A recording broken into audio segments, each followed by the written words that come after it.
एक बूढ़े मजबूर पिता। आपको पता चल ही गया होगा कि यह कहानी है एक बूढ़े मजबूर पिता की है। एक गांव में एक आदमी रहता था जो बहुत बूढ़ा हो चुका था, जिस वजह से उसे कम दिखाई देता था और बहुत कमजोर हो गया था। इसलिए अपनी बची कुची जिंदगी अपने बेटे के साथ बिता सके, इसलिए शहर में रह रहे उसके बेटे के घर रहने चला गया। बेटा एक शहर के छोटे मकान में रहता था। मकान तो उसका छोटा था, लेकिन उसके अंदर जो चीजें थी वह महंगी थी। उस मकान में बेटा, उसकी पत्नी और उनका एक 5 साल का बच्चा, यह छोटा सा परिवार साथ मिलकर रहता था। बूढ़े पिता के आने से उनके परिवार का एक सदस्य और बढ़ गया। यह पूरा परिवार रोज सुबह शाम डाइनिंग टेबल पर साथ में खाना खाया करता। बूढ़ा पिता अपनी कमजोरी के चलते हमेशा खाने की चीजें नीचे गिराता रहता और कई बार कांच के बर्तन भी टूट जाया करते थे। कुछ दिनों तक तो बहू और बेटे ने यह सब सहन किया, लेकिन बाद में वे दोनों बूढ़े की ऐसी हरकतों से चिढ़ने लगे। एक दिन बेटे ने कहा कि ऐसा कब तक चलेगा, हमें कुछ करना पड़ेगा। उसकी पत्नी भी इस बात से सहमत हुई। अगले दिन बेटा कहीं से एक पुराना मेज लेकर आया और घर के एक कोने में उसे लगा दिया और अपने पिताजी से कहा कि आप यहीं पर बैठकर खाना खा लिया कीजिएगा। उन्होंने एक लकड़ी का बर्तन भी बनवाया जिसमें वे अपने बूढ़े बाप को खाना देने लगे।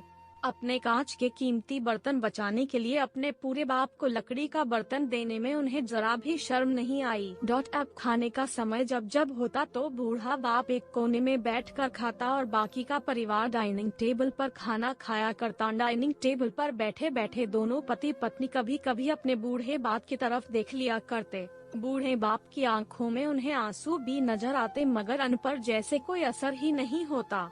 बूढ़े का पोता भी यह नजारा हमेशा देखता और वह अपने में ही खोया रहता।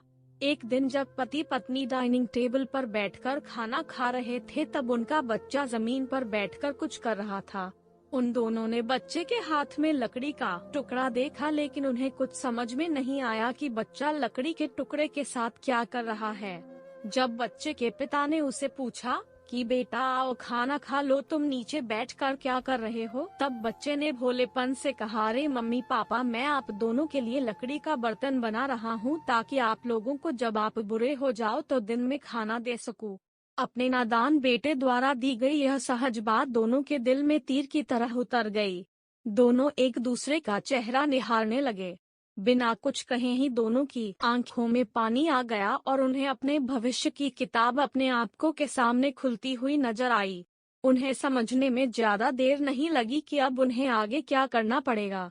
अगले दिन कमरे के कोने से वह पुराना मेज हट गया और अब बूढ़ा पिता और बाकी का परिवार साथ में मिलकर फिर से खाना खाने लगे। बूढ़े की कमजोरी की वजह से हो रही गलतियां भी अब किसी को नहीं चिढ़ाती थी। दोस्तों, यह कहानी हमें बताती है, हर वह पत्ता जो आज हरा है वह कल सूखेगा और डाली से नीचे भी गिरेगा। इसलिए हमें अपने बड़े बूढ़ों का हमेशा ख्याल रखना चाहिए और हमें हमारे माता पिता और बुजुर्गों के साथ वैसा ही व्यवहार करना चाहिए जैसा हम चाहते हैं कि हमारे बूढ़े होने के बाद हमारे बच्चे हमारे साथ करें।